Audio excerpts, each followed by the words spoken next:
victims of that. For the meeting, I was on Facebook, and I know, this evening is a true sign of our village. Damage falling on in at that meeting, and I think I'll meet to the Oak Park River Forest Community Foundation. Watch out for details. I will never get that. In a very difficult time. I feel the same. Foundation for them, the retirement reefs in the community, and including they get Calls to help 33 response. Trustee Bachner. Continues to be a place many, and unfortunately to the rise of cases. And so by September 30th, how much time we really need everyone to get involved. Every person. We are going to be continuing a face mask drive that we started, that we want anybody who sees that. We think that probably targeting multi-unit housing is a good way to connect with people who are typically, say, around the storm this evening. My heart goes out to everybody and hope everyone is safe. We heard the sirens today, which was kind of a new thing in this area for us. That doesn't there. And also thinking about the shooting of a young 15-year-old on the south side this weekend that caused a little bit more of unrest. So to go away, and I applaud everyone on this call and those in our community who want to do better and be better around issues of. One just last thing around the Twin Village Covenant. Miguel Jones, Trustee Jones from Maywood, and I have been connecting on a regular basis, and it looks like the celebration signing is going to be on for late September. From the area will be able to attend. And just want to thank all the residents of River Forest who have been providing me and others in the village with some amazing ideas. I also want to thank you for leading the effort on Maywood, the Covenant. I think it is a substantial work for us, and it is meaningful. So I appreciate you trying to coordinate those efforts with Maywood. So thank you. I, like everyone else, want to so we will update our residents and others as we get more information.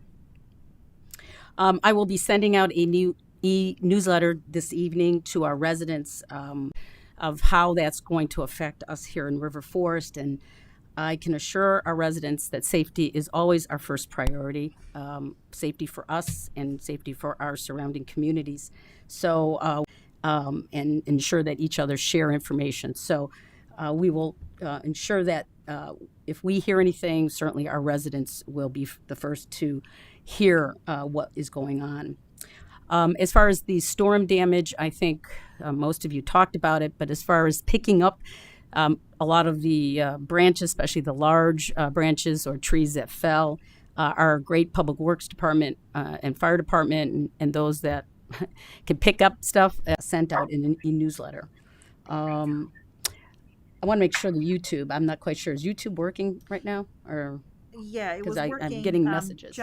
And also along the same lines of law enforcement, as Trustee Bachner mentioned, I have asked, because I know there's several trustees that want to have further conversations with our chiefs, social justice issues, and talk directly and hopefully frankly with our police department so that, of course, all of us can justice issues and how they align with some of our policies. So this would be a good time when we establish the special board meeting is to give you an update on how that work has been going. Public speaking opportunities, but I don't think they're organizing a virtual meeting. So that's unfortunate because it'll affect elected officials and others to come together and speak together on best practices. So hopefully we'll get something out that will give the 1,300 to motion this wonderful honorary sign that we want to give to Elaine Kirk. Okay, well, I know we have Dr. Kirk here, one of the sons of Blondie, and I know we have several family members on the call. Welcome, Kirk family. We're so happy you're here. I don't know if Blondie is actually on the call. Whereas Elaine Kirk, affectionately known by her friends as Blondie, was born on October 1st, 1925, and grew up on a farm in Princeton, Illinois. And whereas Elaine moved to Chicago after attending Knox College, and whereas in Chicago she met Harold Kirk, and they married in June 1952. And in 1955, Elaine and Harold moved to 605 Keystone in River Forest, and subsequently moved across the street to 620 Keystone, where she continues to live. Plan Commission from 1999 to 2020. And Elaine has been a member of the River Forest Tennis Club for over 50 years, both as a board member designation as Elaine Blondie Kirk Way. This is what we will put up. This is for you, for Elaine, but we have a second one, and we will put it up immediately when we have an opportunity to, with the exception of the honorary sign described in this resolution. The resolution shall be in force and effect after its passage, approval, and publication in pamphlets form is provided by law. So if I can ask the clerk to please take the vote. Trustee O'Connell. Beyond that, so happy to say yes. Motion passed. Wonderful. Well, if I ask Dr. Kirk to come up here on behalf of the village, I'd like to present the signed resolution. Oh, and I please call my name too. I'm sorry, I should have said yes, if you don't mind. President Aducey. Yes, of course. Thank you. I'm sorry.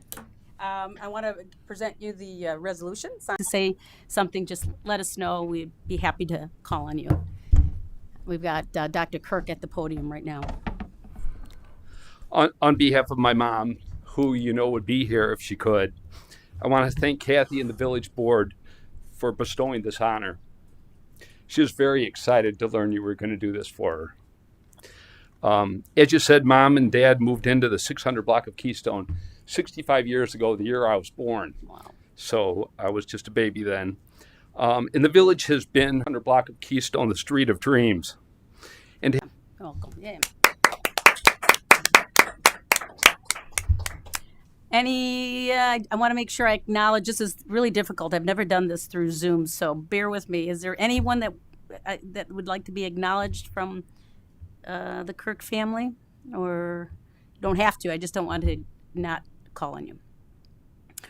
We miss you already, but thank you again for everything that you've done for this community, and we are better for it. So thank you so much. And also, I promise you, as we do more proclamations and resolutions, I will ask other trustees to participate. So, Katie, can you do it? Are you at a place where you can read it? I can do it. Okay. Yeah, so thank you, Kathy. I'm happy to do it. This is the 15th Amendment to the United States Constitution on August 26, 1920. Deserves special recognition, especially on the 100th anniversary of the first state in the nation to ratify this amendment. And whereas the site of Grace Wilbur Trout's Oak Park home, 414 Forest Avenue, Oak Park, has been selected cornerstone of our democracy and the fundamental right upon which all are civil. The right to vote to all citizens is an ongoing struggle. And whereas the fact that today women are active in local, state, and national government and are running for office in unprecedented numbers reminds us that we all follow the Oak Park River Forest League of Women Voters and the 19th Century Charitable Association in recognizing the pioneering role taken by local residents in granting the women of the nation their hard-won rights. The affirmative to reaffirm the opportunity for students and adults in the county to learn about and commemorate the efforts of the women's suffrage movement and the role of women in our democracy, and to reaffirm our desire to continue to strengthen democratic participation and to inspire future generations to cherish and preserve the historic precedent established under the 19th Amendment. Great milestone. So I will sign it as your village president. Very good. Thank you, Katie, for doing that. I know Mary Ann is on. And Mary Ann, would you like to say a few words to our village.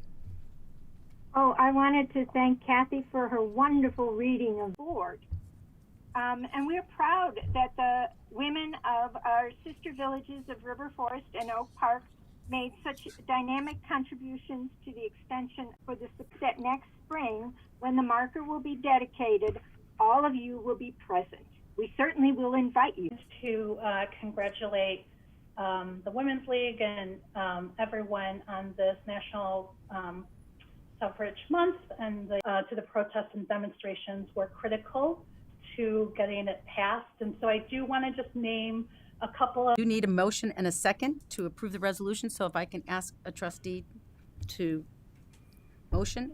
Of the enactment of the Americans with Disabilities Act of 1990, and whereas prior to the enactment of the ADA, people with disability of opportunity, full participation, economic self-sufficiency, and independent living.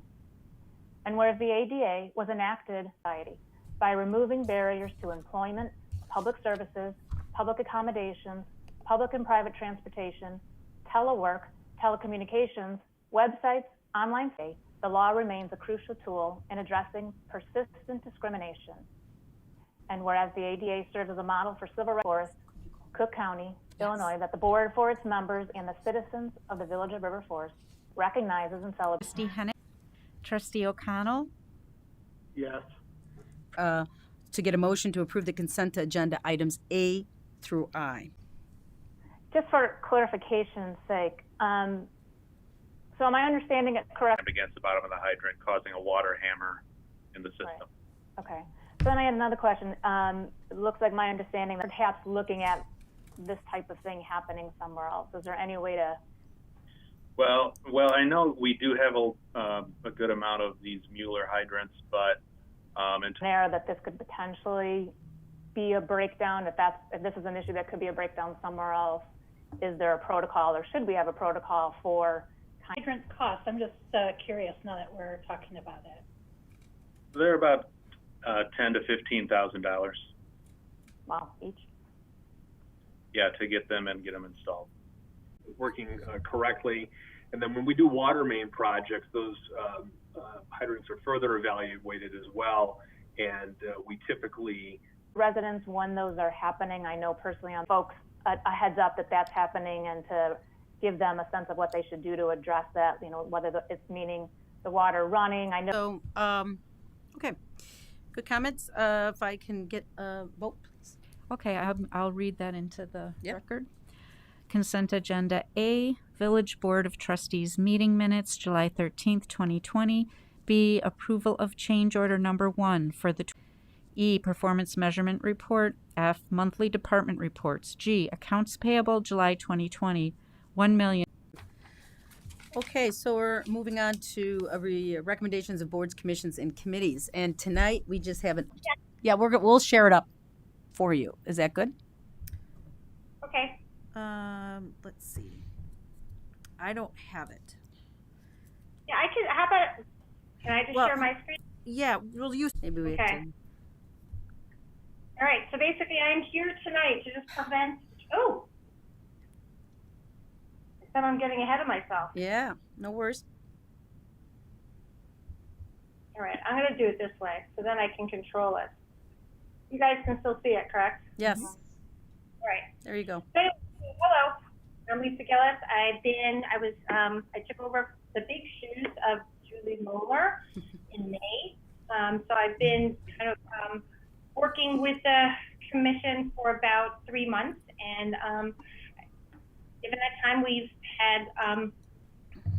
been very busy. So I just wanted to, Kathy asked me to share where we are, where we're going. So I will quickly go through this, and if you have any questions, you can stop me along the way. But right now, our commission is, we have 7 folks on it, plus a student commissioner, and John Anderson is with us every step of the way.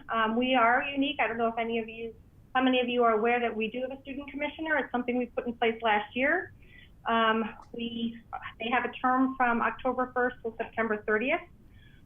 Ellie Raitt has been our student commissioner for the last year. She's been a big part of our group. She attends every meeting. and she has made many great contributions, of which I will speak of in a minute. We currently do have the applications for the next calendar year for student commissioner on our website, and we'll see kind of what comes of that. We do have 2 new commissioners. We have Carrie McLean, who joined us, probably 2 months, probably a month ago, and then Laura Behan basically joined when I did. So a lot of new faces, a lot of new enthusiasm. We're very happy to have them all aboard. Our objectives, and this is something that was laid out in institutions to protect the environment by reducing the level of greenhouse gas emissions we are producing and that are the source of climate change. So the big thing that I think we put in place this year is really putting in forth a measurable objective, that being... oh my gosh, it sounded like music. I can ignore it. Sorry, Lisa. That would be Rick's grandfather clock that was at his brother's, and now it's in our house so that it can go to the eldest child, which is going to be a problem because we have twins. But we'll deal with that later. We started a bunch of different initiatives. So we've laddered all of our initiatives. And again, this should be stuff that you already know because it was in the plan that was shared in February. We've laddered it up to a number of focus areas with key strategies. So for energy, we want to replace fossil fuel sources with carbon dioxide out of the environment. We want to educate all of our residents, our businesses, our institutions to motivate involvement and behavioral change, and then measure the impact. And then using our strategies and our programs to really focus us, because most people on the commission are working outside the home, are raising a family, are dealing with elder parents, and can only kind of give so much time. So we're really trying to kind of take advantage of all the folks that are participating, and going the extra mile as part of the commission, but then recognize the fact that that success will beyond any one person or persons. I think that's very important. To ensure that we can measure our success, we've defined world-class KPIs to track that success. Now, I'll share that a little bit at the end. We're lucky enough other municipalities in the area to determine how they were doing, tracking their success, and we kind of built on that. We have, as I said, onboarded 2 more commissioners, including the transition of programs, which is not an easy undertaking, but we had, again, another final act of Julie Moeller recommended the green energy aggregation, which was approved and is now being implemented. Earlier in the year, we obtained AirBNet Arboretum accreditation for the village, level 1. That's an important thing. We're hoping through a combination of the website, the River Farsi newsletter, and social media. Joan Espana, who basically received all of the online requests for us, was very on healthy family pledges as part of a block party, which is a great place to start by transitioning to online. We continue outside of the block party because we're not doing block parties now. We quote unquote sold out in 1 week. Yeah. A lot of season because we want to make sure that we can this program what works and what doesn't. And folks that are putting it in now, it's becoming just a mini event in their area where they can come together. I think launching in September. Ellie Rate concept, you can ask, you can complete a little walking tour, find out more about the trees that you are on your block, use chalk to let people know about what you learned about the trees, etc. So look for more on that. I think it's an amazing thing. Those that are left. Correct. What we do every year with the Healthy Family Program is we send an email. Actually, the program now is comprised of, we update the Midwest Grows Green and the Deep Roots Project to basically let people know about healthy lawn, about integrated pest management, which means having a beautiful lawn without using herbicides or pests. Households are involved in which are not. We also then have folks that, they really couldn't help themselves and they caused. All right, thank you. Hey, Lisa, this is Katie. I have a question for you. And thanks, section Yeah.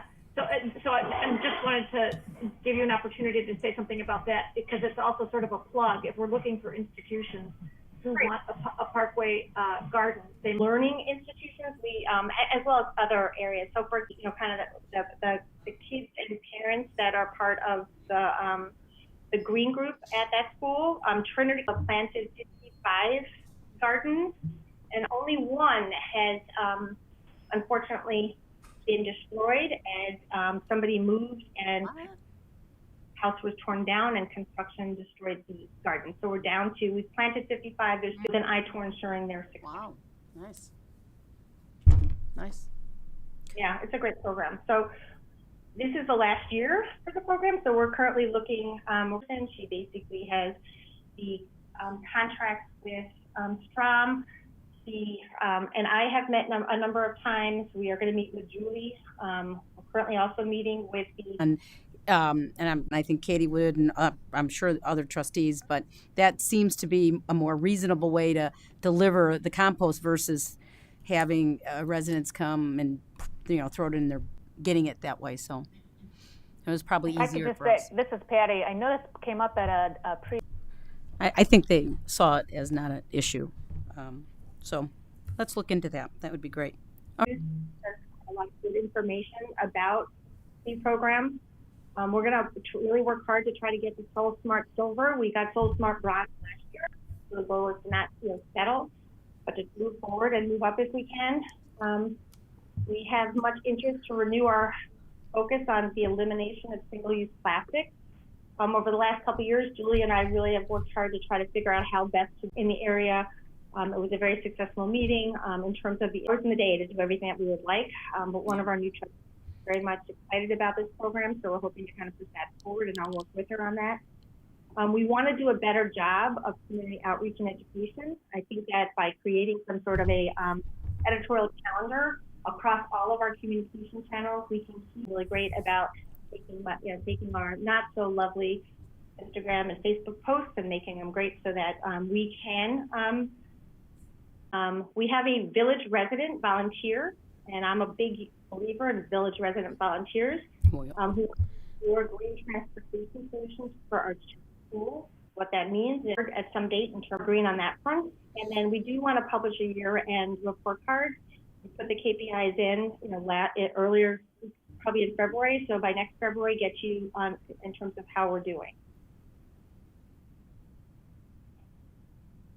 I do want to spend a little in terms of the amount of CO2 emissions in terms of metric tons.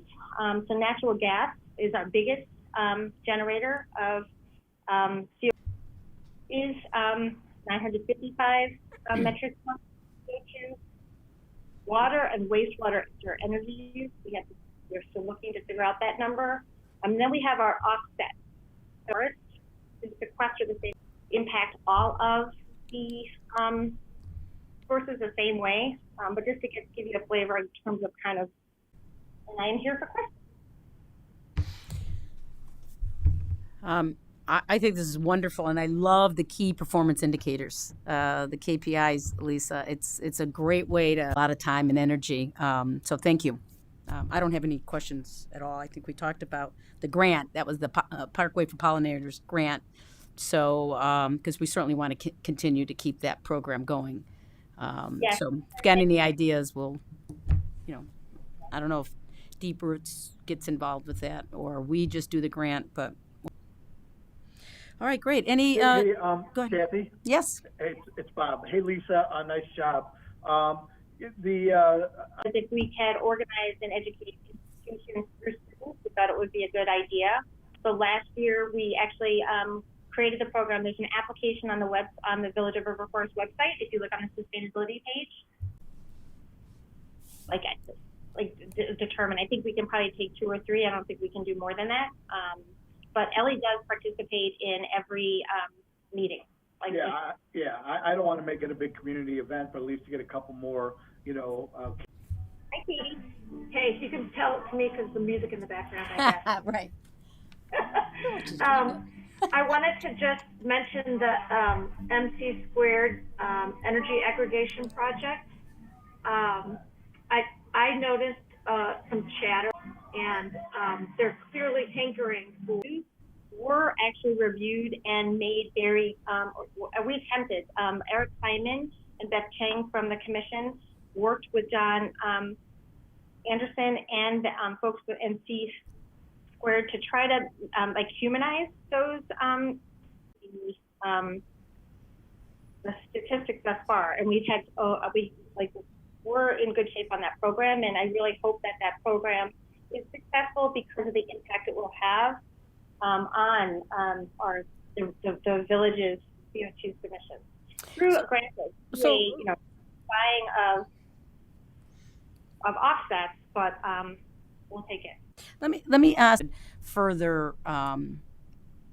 The discussion with the residents, but we're having a committee meeting tomorrow night, so we can certainly take that up in our conversation and provide a recommendation. Okay. This is Patty. If I could actually offer, I do think of the case. I mean, I certainly knew it based on the information that we were given at our board, but I'm not sure if the residents at large realized that there was only a percentage of households that were automatically put into the program, and then others would have to opt in if they wanted to. So we may want to clarify that. Yeah, good. Most available. Yeah. And I'll just type up, I didn't know that there were FAQs available, and those might be really helpful for residents too, if you refer to those.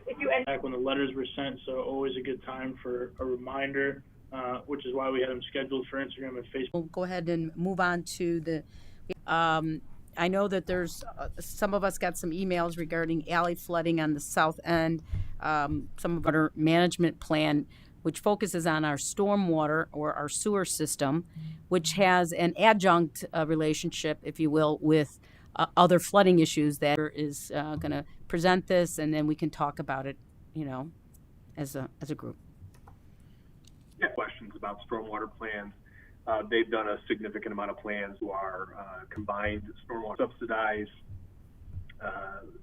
backflow prevention or overhead sewers for residential properties, so that if people were having sewer backup, there was a mechanism, significant amount of relief to folks. Going along those lines, though, rain gardens that have also helped. These have all been good, positive things that we have done that have, that's not in our lane, so to speak. And it's staff recommendation that we go ahead and put together a comprehensive in town, and then looking at some of these other kind of adjunct areas that, because at the end of the day, it all insights of what a plan would look like. Yeah, so as Eric said, and as we submit, because it's the rest of the village, it has the combined system, which goes into the MWRD. Work staff regularly cleans and televises the sewer system to make sure everything's in good working order. But to try and get a better incorporated permeable solutions in the alleys and the West Thatcher lot, get a detailed model of the system, hydrology to the regulations, any fees, any grant programs that could be available to residents to reduce. They can flooding that aren't necessarily on a mapped floodplain, so they could look by using a LiDAR system, basically seeing all the elevations of the village. They could see where certain areas are more prone, and again, it would tie in with the capital improvement plan, so we could get the highest priority items taken care of first, and then and go from there. So if we were to do this, the next step would be to get an RFQ and an RFP put together for the master plan. And those typically, the master plan, looking at other documents in other villages, those take around 12 months just to get all the information and everything designed and put together and presented in a final report. So, like Eric said, we have representatives from Christopher Burke Engineering on the line and Jeff Loster for any detailed questions about this. It seems to me that $140,000 to $180,000 is a pretty big amount to figure out if we have a problem. Pretty big amount to spend to determine if we have a problem. I mean, we're aware of discrete instances in the village now where residents are complaining about flooding in situations. I don't know that any of those situations are indoor flooding. I think in a lot of cases it's just outdoor flooding. And 140,000 seems like a lot to me if those are the only two that we're currently aware of. I'm also wondering to the Burke guys, how come you didn't suggest this stormwater plan before we spent all that money on the sewer project down Greenfield? To me, that seems odd. I mean, this seems to kind of be putting the cart after the horse. We've already invested majorly in our sewer infrastructure. We're just now coming around to coming up with a plan to do it. No, I would, to go back in time when the board was considering the NSMP, part of the rationale and strategy at that time was that there had been other work done, improvements, Trustee Cargi, throughout town with the relief sewers. So there had been studies that had been done looking at the south and central part of towns, and that's where those relief sewers were added. And then there was continued concern that there was a problem on the north side of town. And so at that time, there was work done and there was modeling, and that due diligence was indeed done and completed, and that's why the NSMP was put forward. It was just a different model, if you will, to doing the work in terms of actually separating the sewers, where the work previously had always been focused on more on relief sewers. This is more of a different and more modern day approach, if you will, to completing that work. What problems would be? I guess I'm trying to figure out, why are we saying $140,000? We sort of know what the problems are from what the residents have told us. That's the part that I'm missing here. It sounds to me like we're spending a lot of money to find out what the problems are, when I would think we can learn that just from anecdotal evidence.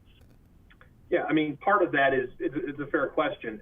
We do know there's a problem, right? We have old, undersized infrastructure throughout the remaining parts of town. So what the study is going to go ahead and start to examine, obviously there's a confirmation of that. That's going to be a relatively quick process, but then start to map out, well, how do we address that? Is it a complete separation of sewers? Is it detention basins and things like that? How do we go ahead and then create the strategy to fix all of those things? What does that infrastructure look like? And then what does that go ahead and cost us? I guess this is Patty, if I can chime in. I am in line with Trustee Cargi's thought process here. I guess I'm not clear exactly what we're going to put out as far as the RFP. What are we going to ask as far as the scope of work? Because I agree, it seems we have certain areas that we know need to be addressed. From my perspective, we're to a point of, how are we prioritizing which projects? Because it's also a little bit different. When you talk about the flooding on the south side and the alley flooding, it doesn't appear that that's necessarily because of the sewers and whether they're combined or not. And so that's where I'm a bit confused. And I know staff presented back in March of 2019 some suggestions to address stormwater management. And I don't recall, I know they were going to come back with some update proposals, and I don't recall that ever happened. I know we had the meeting in March where they made some suggestions, and I don't recall us having a follow-up meeting to that. And so that, I believe, also would have been prior to at least 3 trustees on the board, so may not have been aware of what was proposed then. So in terms of revisiting that. But anyhow, I guess I feel like we have a lot of pieces in place already to address some flooding issues. And so do we really need to, I mean, I know we need a plan, of course, don't get me wrong, but is it a matter of hiring an outside company to do that, or is there a way to prioritize some of these things we already know we need to address? So Yeah. Go ahead. Go ahead. Well, No. I guess when I saw and what I read, I thought, and I could be wrong, but I thought we do have some ideas of some of the problems, but now we're looking at someone to put all this together for us.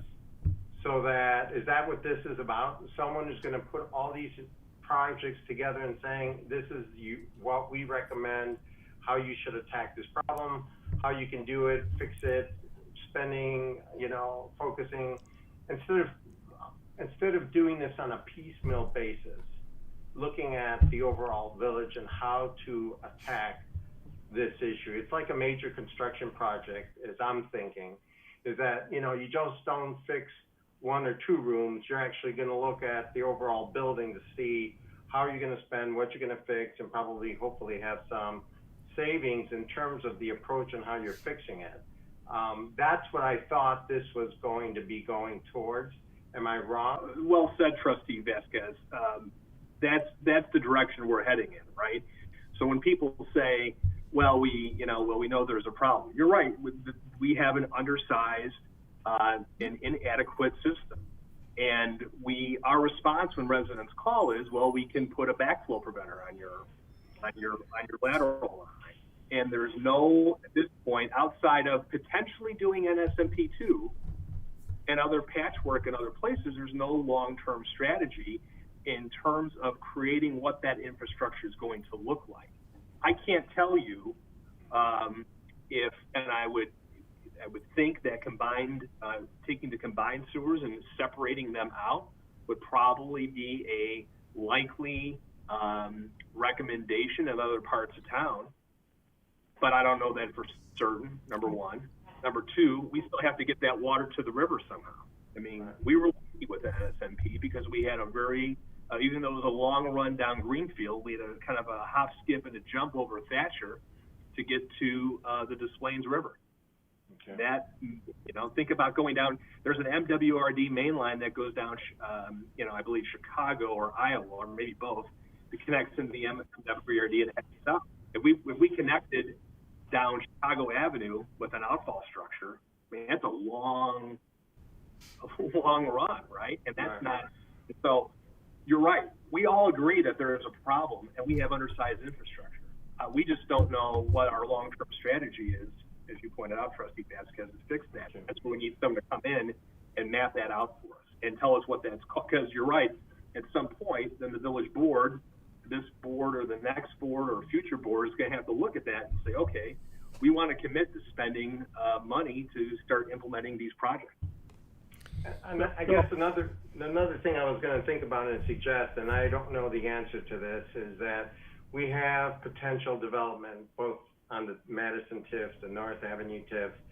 So I know we don't have anything yet, but is that something the consultant will be looking at? So for potential development, how or what we should be looking at towards any of our sewer stormwater issues and how it could affect our neighbors outside of those TIF areas. Yes, and the funding source potentially could be the TIFs, because the TIFs are an eligible expense is infrastructure. So if there was work being done in the TIF, it certainly can be paid for. And I guess I'm going back to what Tom has indicated is the cost, the 140 to 180 is just for the expense of the expert, right, who's going to develop this master plan for us. It's not going to include the actual cost of any recommended projects or activities that will come out of it, right?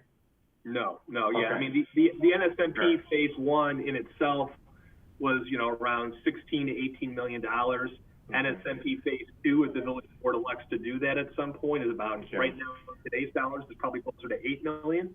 So yeah, you'd be looking at millions and millions of dollars, absolutely. Well, no, but I guess what I'm also anticipating with that is that this whoever this person or expert's going to be that's going to recommend this plan is probably going to come with phases, saying I would do this, do that, or if you're going to do it depending on how much you have, put it in some structured way, depending on need and cost, I would assume. Yeah, if you look at some of the other plans that they've put together, they'll typically look at them by subdivision in some of the more older but built out communities, where River Forest is obviously, our first inner ring suburb where everything's laid out by a grid system. So we won't have it similar to that, but you will see it in recommendations, cost, section. It'll take this recommendation will take care of this area. This recommendation will take care of that area, et cetera. Okay. One last question.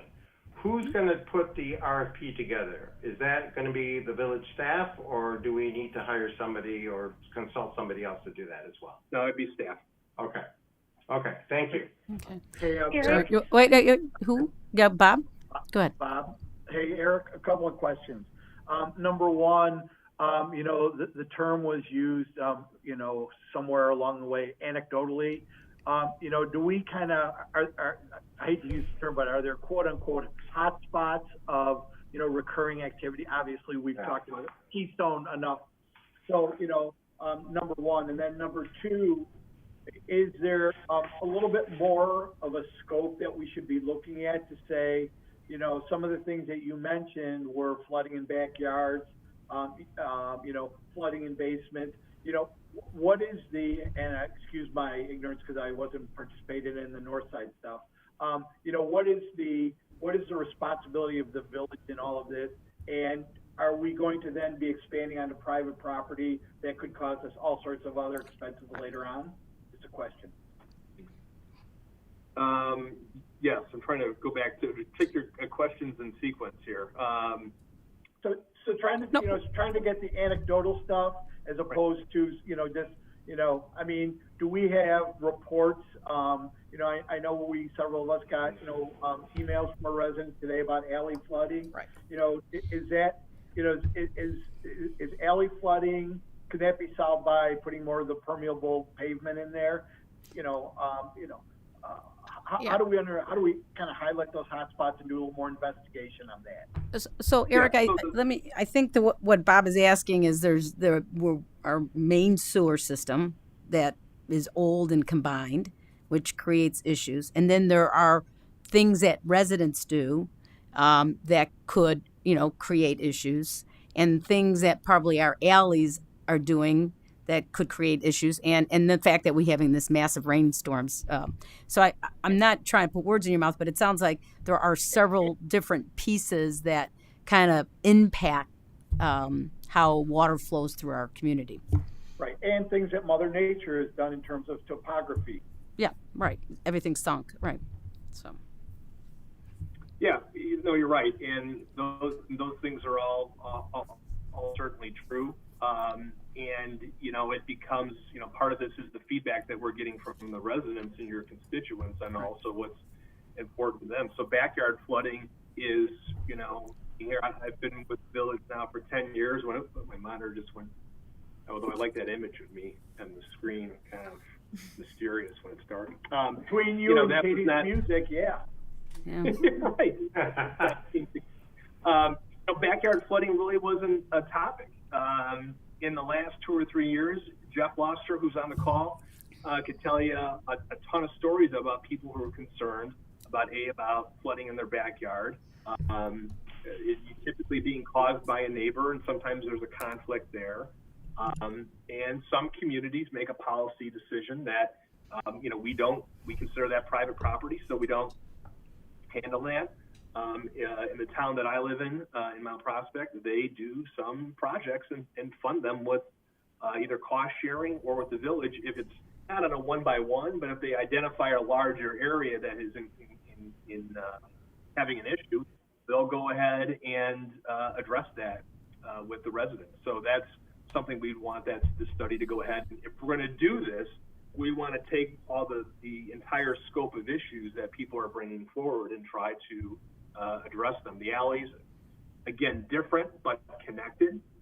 And, the reason we are spending more money, here, if people wanted a new alley, we could very easily resurface the alley and save a lot of money. The challenge then becomes those alleys are not level because they're old.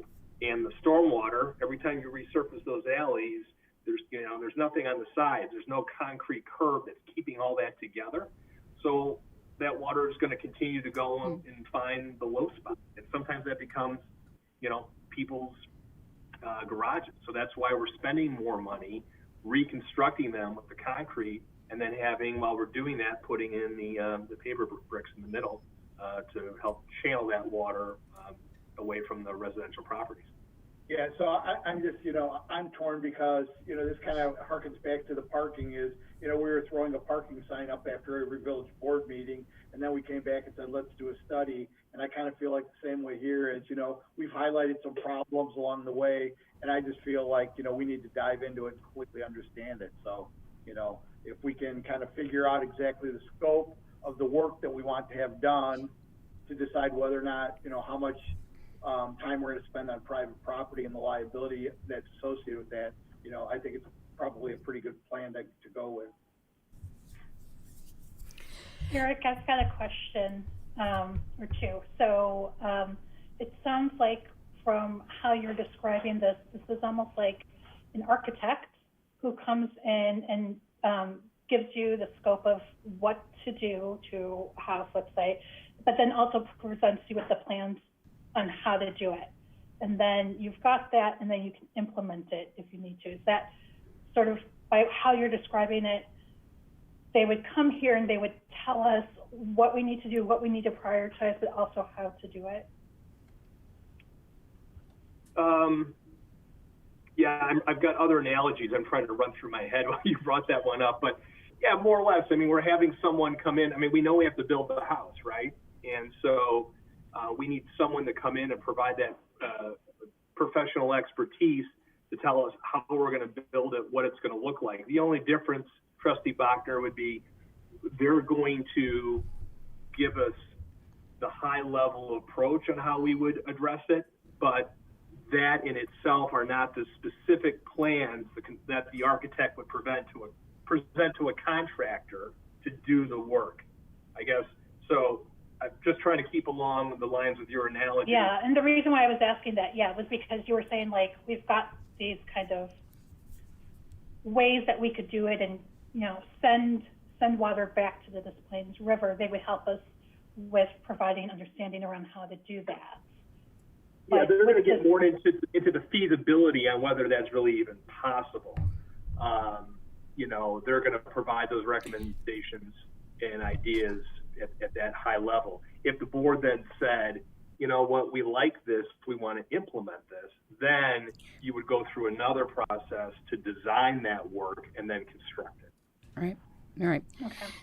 And I guess part of my question too, we've been talking about hotspots where residents have been contacting the village because they've had flooding. I'm concerned about areas where residents haven't been contacting us, so maybe we don't even recognize it. I know for my area, we're talking about the north side, but I still consistently have residents with some of these rains who are telling me that they're getting 2 feet worth of water in their basement, even though I live by an area that permeable alleys have been put in place. And so is that the resident not doing something, or is that something where we can do more?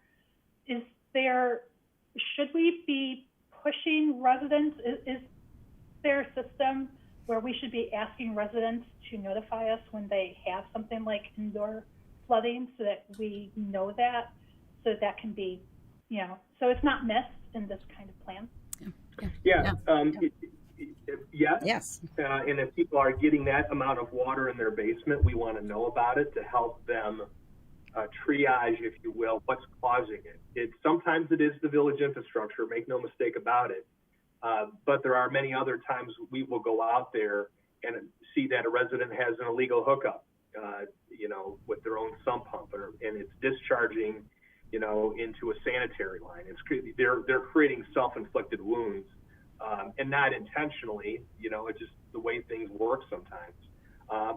Sometimes they have a lot of leaks in their foundation wall, and so you get a heavy rain like we did in May.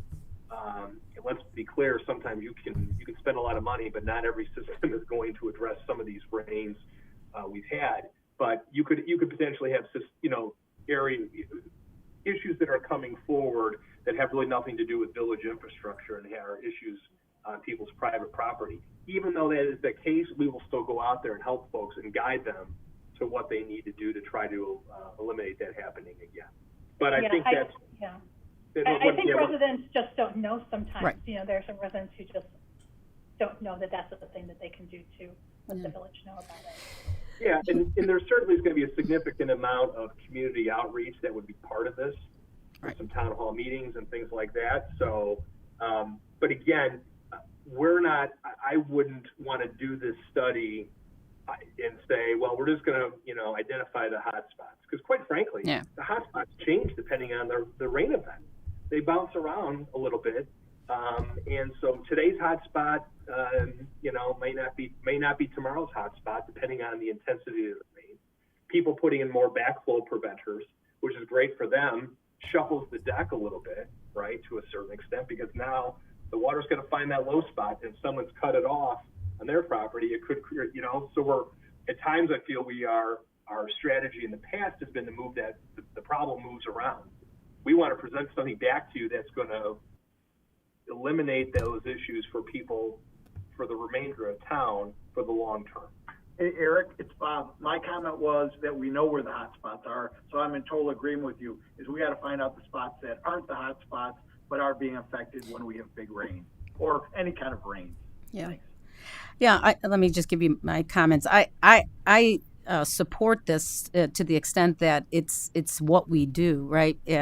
We talk about, we do police, fire, and infrastructure, public safety, infrastructure, and administration.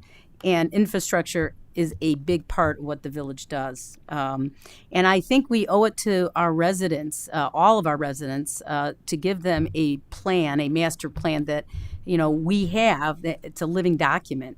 And even though it will change based on, the type of rain we might have, I listening to John, what I heard, we're going to get a master plan, a good look at it, area of, and kind of an aerial view of the community, kind of where the bowls are, where again, maybe the current hot spots, and then ideas and recommendations on what sequence to look at, fixing these sewer systems. Because right now, I couldn't say, where should we start? I mean, I'm very sympathetic to the south end of River Force. They've been saying, we've had these flooding issues, and even though we have these retention, I don't know, I guess, what do we call them, Eric? Not retentions, but the relief source. Yeah, release sources. Again, those were put in, 25 years ago? I don't even know. Well, before. Probably, yeah. 30? In the mid-'80s.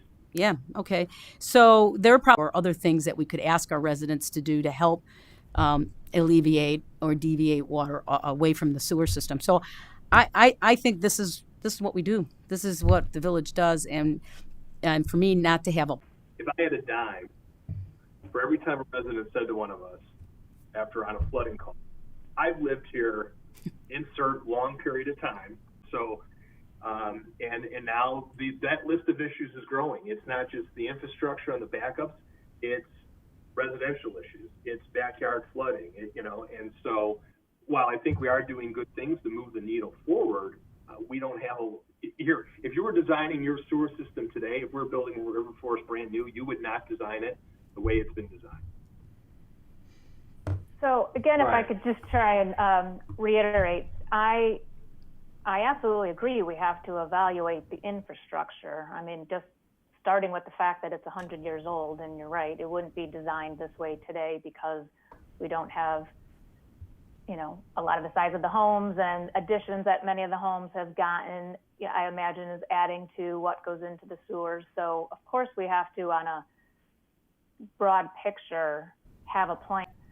Part of my question with this whole review is, how does all that get reviewed? We brought up, after talking about the Keystone flooding, and I raised the point of the 20 years of living here, which is correct.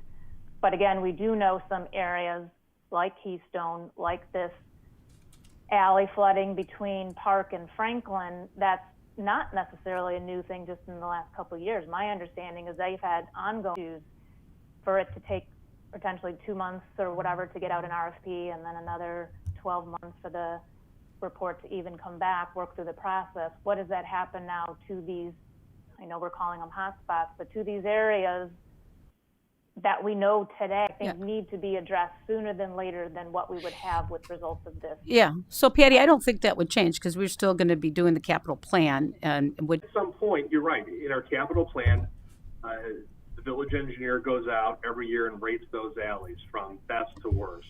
And the ones that are worse, as we rank them, get addressed. And we're going to keep moving down that list. And we attack them based on available funding through the capital improvement fund.